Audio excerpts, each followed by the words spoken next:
जय माताजी मित्रों, मारी चेनल ममतानी रसोईमां तमारुं स्वागत छे। मित्रों, आज आपणे बनावीशुं गाजरनी एकदम नवी ज मीठाई।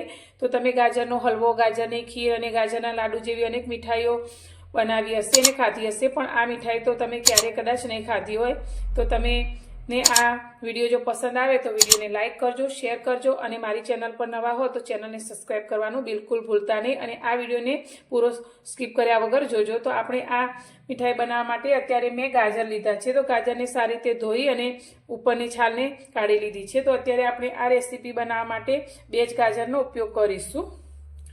तो अत्यारे 2 गाजर आपणे लीधा छे। तो गाजरना आपणे एकदम पातळा एवा टुकड़ा करी लईशुं। तो तमे छीणीने पण लई शको छो, पण आपणे अत्यारे आ रीते एकदम पातळा पातळा टुकड़ा करी लईशुं। गाजरना मैं आ रीते पातळा टुकड़ा करी लीधा छे। तो हवे आपणे एक मिक्सर जार लई लईशुं अने गाजरना टुकड़ाने मिक्सर जारनी अंदर लई लईशुं।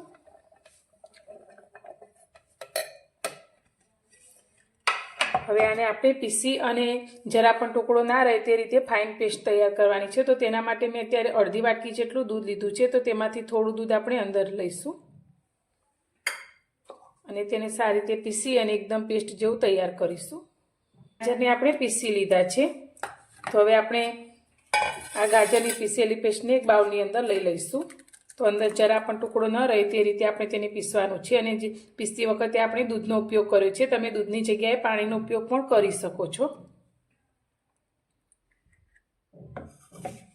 गाजरनी पेस्टने आपणे एक बाउलनी अंदर काढी लीधी छे। तो अत्यारे आपणे आ पेस्ट 2 गाजरमांथी बनावी छे। तो 1.5 वाटकी जेटली तैयार थई छे।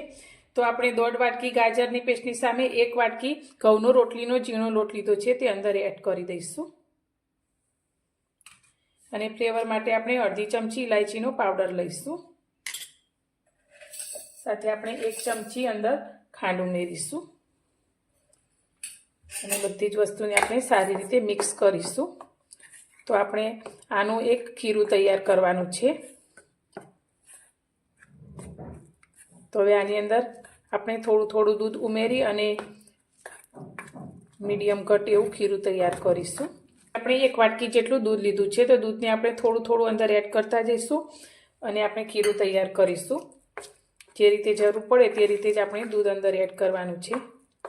तो तमे घऊना लोटनी साथे रवो पण एड करी शको छो, पण अत्यारे आपणे आ रेसिपी गाजर अने घऊना लोटमांथी ज बनावीए छीए। आ रीते सारी रीते मिक्स करीशुं। हजू पण थोड़ा दूधनी आपणे जरूर पड़शे।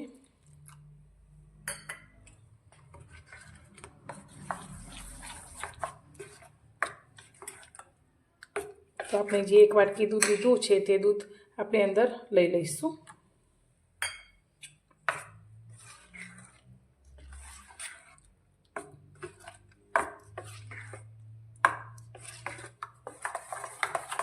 सारी रीते मिक्स करीशुं ने आ रीते नीचे पड़े ते रीते आपणे खीरू तैयार करवानुं छे।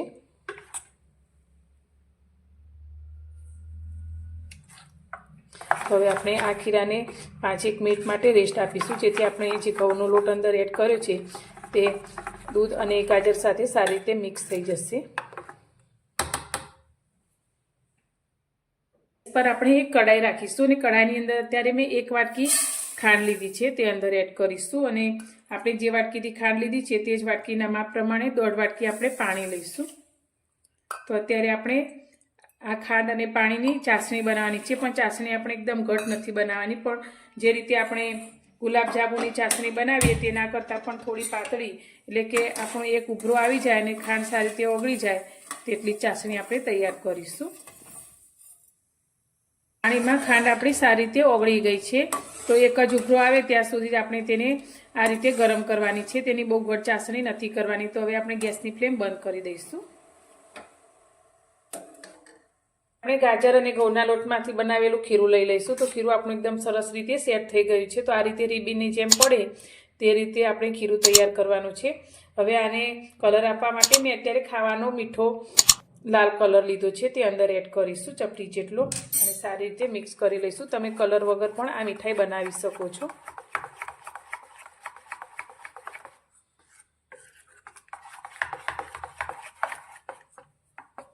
ગેસ પર મેં પેનમાં તેલ ગરમ કરવા માટે રાખ્યું છે. તો અત્યારે નોનસ્ટિકની પેન લીધી છે. તમે નોનસ્ટિકની પેનની જગ્યાએ લોખંડની પેન પણ લઈ શકો છો.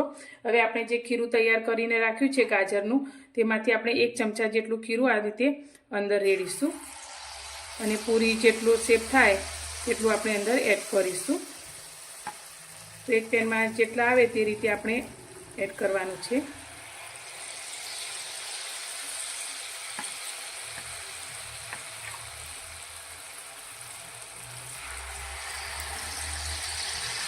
આ રીતે આપણે અંદર રેડીશું એટલે તેની જાતે તે શેપ લઈ લેશે.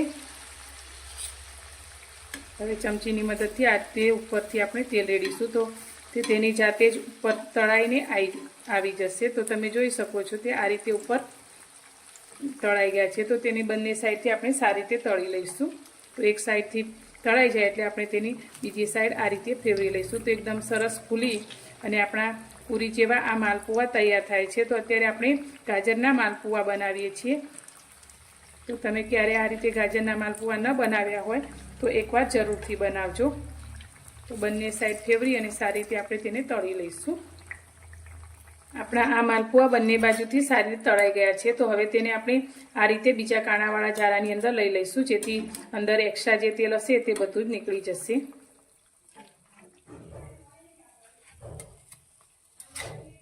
હવે આપણે તળેલા માલપુઆને આપણે જે ચાસણી તૈયાર કરીને રાખી છે ખાંડની, તેની અંદર લઈ લઈશું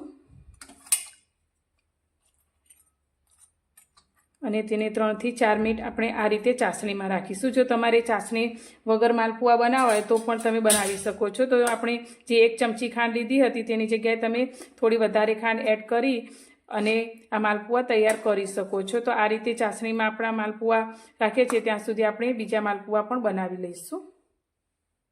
બીજા પણ માલપુઆ આ રીતે તૈયાર કરી લીધા છે. તો હવે તેને પણ મેં બંને સાઈડથી સારી રીતે તળી લીધા છે. તો હવે તેલની અંદરથી આપણે તેને બહાર કાઢી લઈશું અને આને પણ આપણે ચાસણીની અંદર લઈ લઈશું. તો આ જ રીતે આપણે જેટલું ખીરું બનાવ્યું છે તેમાંથી આપણે બધા જ માલપુઆ તૈયાર કરીશું. હવે આપણે ચાસણીમાં રાખેલા માલપુઆને એક પ્લેટની અંદર લઈ લઈશું અને ફરી આપણે જે માલપુઆ તૈયાર કરીને રાખ્યા છે તેને આપણે ચાસણીની અંદર લઈ લઈશું. તો આ રીતે ચાસણીમાં માલપુઆને લેવાથી તે એકદમ ખાવામાં સોફ્ટ તૈયાર થાય છે. તો એકદમ સોફ્ટ અને ખાવામાં એકદમ ટેસ્ટી એવા આપણા માલપુઆ બનીને તૈયાર છે. તો ઉપરથી આપણે પિસ્તાની કતરણથી ગાર્નિશિંગ કરીશું. તો હું તમને એક તોડીને પણ બતાવું કે આપણા માલપુઆ કેટલા સોફ્ટ બન્યા છે. તો આપણે જોઈએ તો તમે જોઈ શકો છો એકદમ આપણે ચમચીથી આ રીતે કટ કરીશું. તો એકદમ પોચા અને સોફ્ટ એવા આપણા માલપુઆ બનીને તૈયાર છે. મોઢામાં મૂકતા જ ઓગળી જાય તેવા. તો તમને મારી આ માલપુઆ બનાવવાની રેસીપી કેવી લાગી? જો પસંદ આવી હોય તો વિડીયોને લાઇક કરજો, વધુમાં વધુ શેર કરજો અને મારી ચેનલ પર નવા હો તો ચેનલને સબસ્ક્રાઈબ કરવાનું બિલકુલ ભૂલતા નહીં. અને એકવાર જરૂરથી તમે આ માલપુઆને ટ્રાય કરજો. તો એકદમ ખાવામાં ટેસ્ટી અને સોફ્ટ એવા ગાજરના માલપુઆ બને છે. તો ફરી મળીશું એક નવી જ રેસીપી સાથે નવા વિડીયોમાં.